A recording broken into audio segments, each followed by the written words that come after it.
Hello friends, তো কেমন আছো তোমরা সবাই? আশা করি তোমরা খুব ভালো আছো আর আমিও খুব ভালো আছি। তনিমা অফিসিয়ালে তোমাদের ওয়েলকাম।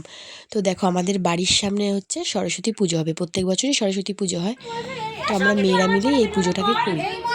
তো দেখো, এখানে ছোট্ট করে একটা প্যান্ডেল করেছি। তো এবার সবাই বলছে যে সরস্বতী পুজোর দিনকে নাকি বৃষ্টি হবে।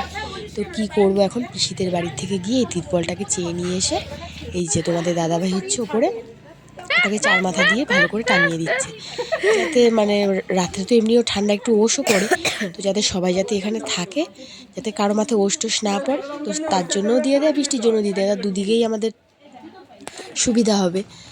দেখো, ওদিকে হচ্ছে ওটাকে টাঙিয়ে দিচ্ছে আর এদিকে হচ্ছে আমাদের প্যান্ডেলের ডেকোরেশন করা হচ্ছে। এই যে ফুল টুল দিয়ে এগুলোকে সাজানো হচ্ছে। আর তার মধ্যে আমার দুদিন ধরে প্রচণ্ড জ্বর, ঠিকঠাকভাবে কোনো কিছু খেতে ভালো লাগছে না, কিছু করতেও ভালো লাগছে না। ওরা করছিল, আমি স্নান টান করে তারপরে এসেছিলাম। অবেলায় যদি স্নান করে ফেলেছিলাম, এর জন্য বেশি করে ঠান্ডাটা লেগে গেছে।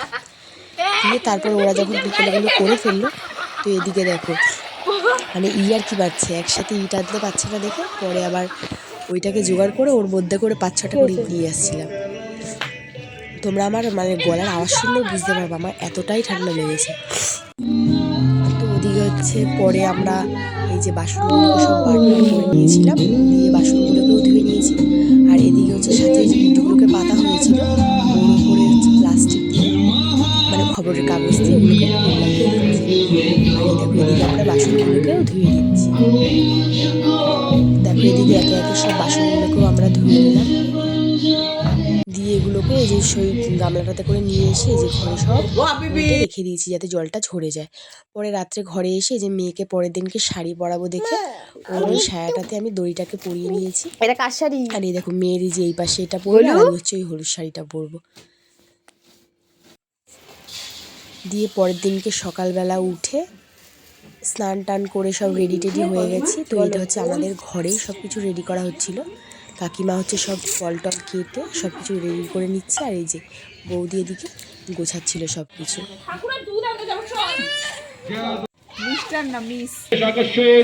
আর আমি এখানে বসে বসে পরে আমি এসেছি যখন, মেয়েকে রেডি করেছি ঘরে গিয়ে, তারপরে যে দুবার বাচ্চা সব কিছু রেডি হয়ে যাওয়ার পরে এই যে এদিকে অঞ্জলি দেওয়ার জন্য আমরা চলে এসেছি।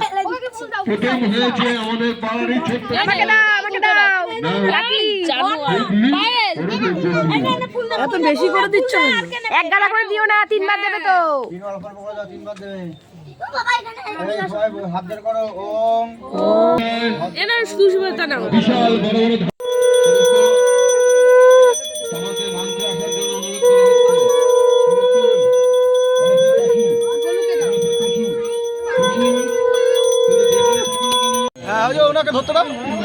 তারপরে এই যে আজকে আমার মেয়ে হচ্ছে হাতাখড়ি দেবে, কিছুই দেবে না, এত কান্নাকাটি।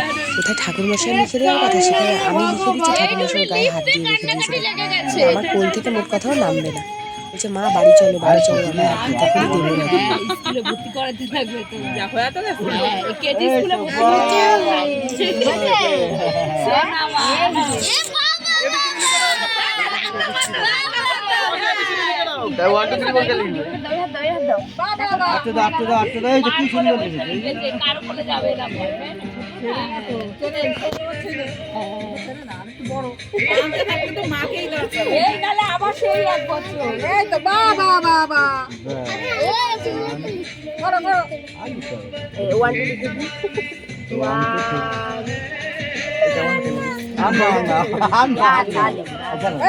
অনেক লিখেছি আমরা।